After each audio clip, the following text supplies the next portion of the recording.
Broner, with AV Boxing News here with the great Dibella. How's everything, Lil? I'm excited, man. I'm excited for a great weekend of boxing. There's a tremendous show here at the Garden. Jacobson-Derevyanchenko's as good a middleweight fight, I think, as you can make right now. I mean, literally two of the most talented guys in the world, and what I consider to be almost like a 50-50 kind of fight. Machado and Evans should be a terrific fight. The rematch of the best female fight of the year from 2016, the WBO featherweight championship between Heather Hardy and Shelley Vincent, and the whole card is just deep and terrific. And the same night in New Orleans, we had Regis Prograis fighting Terry Flanagan in the World Boxing Super Series for his WBC Diamond belt, and Ivan Barancek fighting Anthony Yiggett for the IBF 140-pound title. That's in New Orleans on Saturday night also, so a giant night of boxing on Saturday night. As a fan and as a promoter, I'm really looking forward to it. If this is the last card for HBO, it's not though. Okay, they're doing a couple more cards. Oh, they are. Yeah. So let's say, for example, this will be the last HBO card with the females, with Vincent and Hardy. What would it be? What would it mean for you in terms of if we would have that fight on HBO for females? I'm thrilled that HBO made the decision, that Peter Nelson made the decision to televise the Hardy Vincent fight. It deserves to be on television. I think it was a great decision by Peter, and for these girls, to be able to fight on HBO has been a lifelong dream for both of them. To be able to fight for a world championship has been a lifelong dream for both of them. They both wanted to fight at Madison Square Garden, and they're going to be able to do all those things on Saturday night. So I'm very happy for Heather and Shelley, who earned it. They're about to officially announce Adrian Broner versus Manny Pacquiao. How excited are you for Manny Pacquiao to join you guys on the PBC card? Manny Pacquiao and Adrian Broner, if it's announced, then we'll see what happens. But I think, look, there's a lot of guys for Manny Pacquiao to fight in the PBC universe, and I don't know about an announcement coming soon. I don't know when it's going to happen, but if they announce Pacquiao and Broner, it's a terrific fight. How do you have we have winning that fight? Predictions in Pacquiao and Broner? I have no prediction yet. Okay. But I think it's a hell of a fight.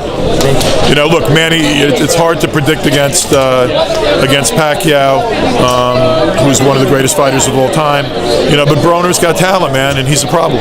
I asked Eddie Hearn, as a promoter, yourself a promoter too, I want to put you in the situation that if you had to start your promotion today, let's say you start all over again, new promotion, and you had the choice between Errol Spence or Terrence Crawford, who will you choose to grow your promotions? I think that Terrence Crawford is a great fighter, and at the moment, I don't even have an argument with saying at the moment that he's #1 pound for pound. I would choose Errol Spence. Errol Spence. In terms of Canelo not going with the zone, it leaves the void of the next pay-per-view star. For your position, who do you think could be that next pay-per-view star after Canelo, knowing that he went with the zone? I'm hoping it's Deontay Wilder. Deontay Wilder? Yeah, but I also think that look, pay-per-view, people are saying pay-per-view is going to die. I don't think pay-per-view is going to die. I think pay-per-view is going to change. Okay. I think that, the days of 50-50 splits with the cable and satellite people, and it's 50-50 for the promotion and the people delivering it, that's got to change, or there'll be no pay-per-view. So I think it's going to change the pay-per-view industry, and maybe even, if more of the money is going to the fighters and the promoters and less of it to the cable industry, then it's also possible to bring down the price. So I don't think pay-per-view is disappearing. I think it's going to change. What's your remarks on Bob Arum calling Al Heyman a fictional character? Mysterious character. Okay. But believe me, I speak to the guy twice a day. He's been my friend for 19 years. Ain't nothing fictional about him. In fact, not only is there nothing fictional about him, he's one of the most resourceful and smartest guys in this business. And every time everyone turns around and says, oh, well, Heyman's almost out of the business. Oh, what's happening with PBC? Well, there's an announcement of a 3-year Showtime deal and a multi-year Fox deal. And you know what? I'm rooting for streaming to work. And I think streaming is very important. But so is regular TV. TV. So is premium cable, and so is broadcast television. And Fox's involvement on broadcast TV and cable TV, on basic cable and Showtime and premium cable, I don't think everybody else is running out of the business. Streaming is the future, but so space travel. Streaming's here and now also, and I want DAZN to work. And believe me, I believe ESPN knows that they have to stay in the streaming business. They're not going away with ESPN Plus. They're going to be in this for the long haul. So streaming will be here to stay, but so will other television. And I think that look, the more money that comes into boxing, the more money available to pay fighters, the more fights that are televised on any medium, it's good for all of us. And we should all be rooting for the success of our sport and the success of our industry. And I'm willing to work with anybody and to make the biggest fights and to make our sport successful. I want to see boxing once again be the sport of kings. You know, I grew up with Hagler, Hearns, Leonard, Duran, Ali, go down a list. I mean, I was a little kid listening to Ali fights under my pillow, and 5 years old, 6 years old. So, you know, I think boxing is eternal, and I think right now, you know, everyone, boxing's not its all-time greatest place. It's not. Anyone who thinks that is just foolish.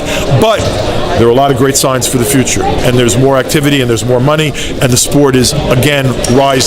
May it continue to rise. Do you agree I have to run. Last question. The last one. Do you agree with Floyd Mayweather's statement on teams? He's saying that him and Al don't want to make Crawford and Spence at the moment right now. They want to marinate it a little longer.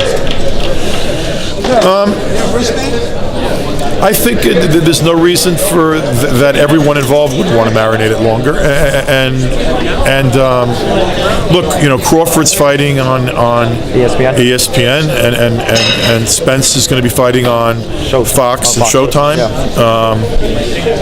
When the fight is big enough, when the money is so big that it can't help but not happen, when those two guys are staring each other down as number one and number two in the world pound for pound, at that moment in time, when the money's there, the fight will happen. And I still believe, even though it's going to be harder to some extent to make the biggest fights with so many people having allegiances to different companies, when the money's big enough and the fight's big enough, you will see the biggest fights. Thank you for your time, Lou. Hope to see you soon.